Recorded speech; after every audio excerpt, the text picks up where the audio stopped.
Mas a cruz não conseguiu vencer o autor da minha vida.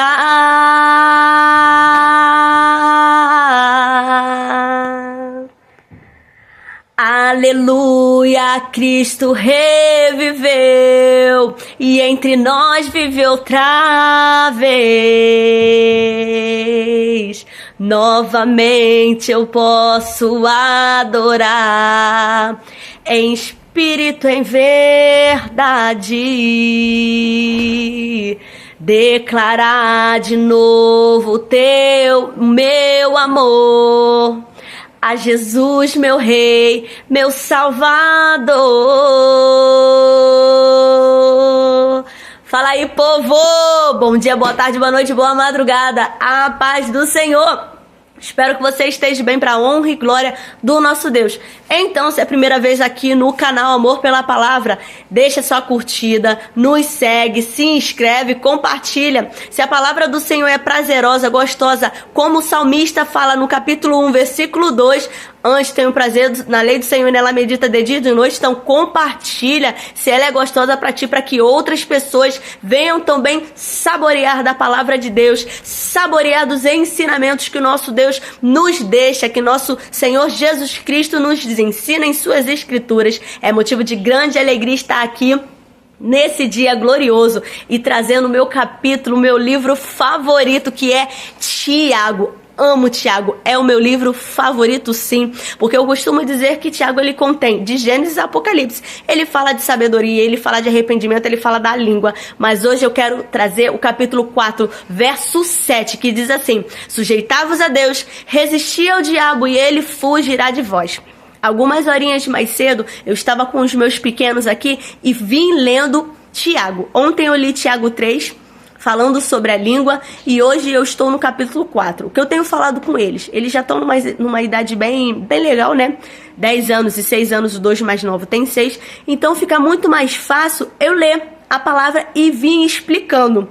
Já tem algumas semanas que eu não uso a Bíblia deles ilustrada, mas é o que eu expliquei para eles hoje. Se vocês têm prazer em ver um filme, em ficar com o telefone, vocês precisam ter prazer na palavra de Deus. Vocês precisam ter prazer na lei do Senhor, nos ensinamentos do Senhor. Então eu vou passar o quê? A ler a Bíblia.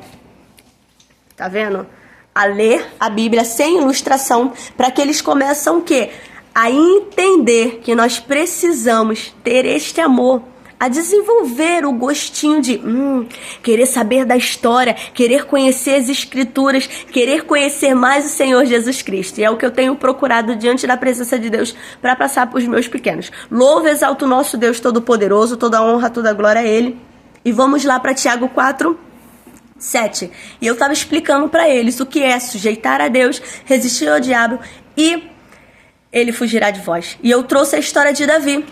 Lembra aquele episódio lá? E eu perguntei, Davi, ele era? E eles responderam, um homem segundo o coração de Deus. Nós sabemos que Davi foi um homem segundo o coração de Deus, mas ele pecou? Vamos lá. Ele pecou? Ele pecou, mas ele não deixou de ser um homem segundo o coração de Deus. Quando eu trago Tiago com a história de Davi, que se encontra lá em 2 Samuel ontem, aquele período que ele olha para Betseba, que ele cobiça Betseba, eu trouxe para os meus pequenos o quê? Um ensinamento. O que é resistir a Deus? O que é sujeitar-vos a Deus? É fazer a vontade de Deus. É obedecer a Deus e resistir à cobiça, resistir à inveja, resistir aos desejos que estão aqui dentro do nosso próprio coração. Se sujeitar a Deus e resistir ao diabo é resistir àquele desejo de pecar. E quais são os pecados? Eu falo com ele, pecar. Pecar é muito amplo, é a desobediência, quando você mente, quando você fofoca, quando você fornica, quando você adultera. Todos esses pecados nós precisamos constantemente o quê? Resistir a eles, resistir à vontade de querer fazer o mal, resistir à cobiça, ao desejo, ao pecado que está no nosso coração. E Davi, ele não resistiu. Davi, ele era sujeito a Deus, ele era obediente a Deus, sim, mas no momento que ele cobiçou a Betseba, ele fez o quê? Ele desejou e o pecado dele levou ele ao adultério. Tanto é que ele trama, né? Ele tem aquela estratégia de pegar Uris, quase que não sai, Uris, né? Colocar na frente de batalha para que o marido dela fosse morto. Então a gente vê que a cobiça dele, o desejo dele, o pecado dele, levou ele a ter uma estratégia de maquinar contra o seu amigo, que a morte, para ficar com Betseba. Então quando a gente não resiste ao pecado, nós vamos o quê? Só ladeira abaixo. Quando não resistimos à cobiça, ao desejo de desobedecer ao nosso Deus, o que acontece? Desastre, consequências horríveis.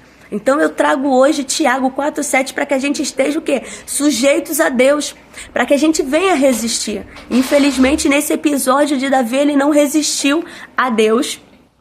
A gente vê que ele não resistiu ao seu pecado. Ele era obediente a Deus, ele estava sujeito a Deus, mas no momento que ele cobiçou, no momento que ele desejou a mulher do seu amigo, que ele já havia o quê? Cometido o adultério. No momento que ele desejou, e quando ele maquina, uma estratégia, um mal para que o cara fosse morto, o que acontece?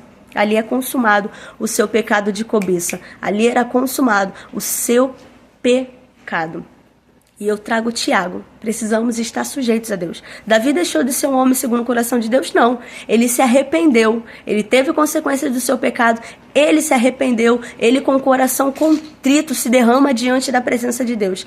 Mas, indo para Tiago 4,7, precisamos estar sujeitos a Deus. Precisamos resistir à cobiça, ao desejo, ao pecado, à desobediência. A própria palavra de Deus em Tiago diz que nós não somos tentados por Deus, não. Nós somos tentados o quê? Pelo que está onde? No nosso coração. É o que está no nosso coração, é a cobiça que nos faz pecar. Então nós precisamos estar sujeitos a Deus para resistir ao pecado. E finalizando o versículo 17, portanto, aquele que sabe que deve fazer o bem e não o faz, nisto está pecando. Se você sabe que é errado mentir, se prostituir, gula, ira, brigas, contenda, todos os pecados que tanto o Provérbios 6, 16 a 19 relata, Gálatas 5, 20, todos esses pecados, se você não resiste, sabendo que é errado e sabendo que o bem é verdade, contar a verdade, não adulterar, não fofocar, não cometer esses atos, e se assim você não faz, você está pecando. Então, seja sujeito a Deus. Resista ao desejo pecaminoso do seu coração. Resista ao diabo, resista ao pecado. E ele o quê? Fugirá de vós. Creia que a obediência a Deus nos leva a coisas grandiosas, porque o nosso coração precisa almejar o quê? As mansões celestiais. O nosso coração precisa almejar a vida eterna. O nosso coração precisa com urgência almejar estar naquele grande dia com o nosso Deus, com o nosso Pai. Amém? Deus te abençoe grandemente, poderosamente, que jamais, jamais falte a presença do Senhor Jesus Cristo na sua vida. A paz.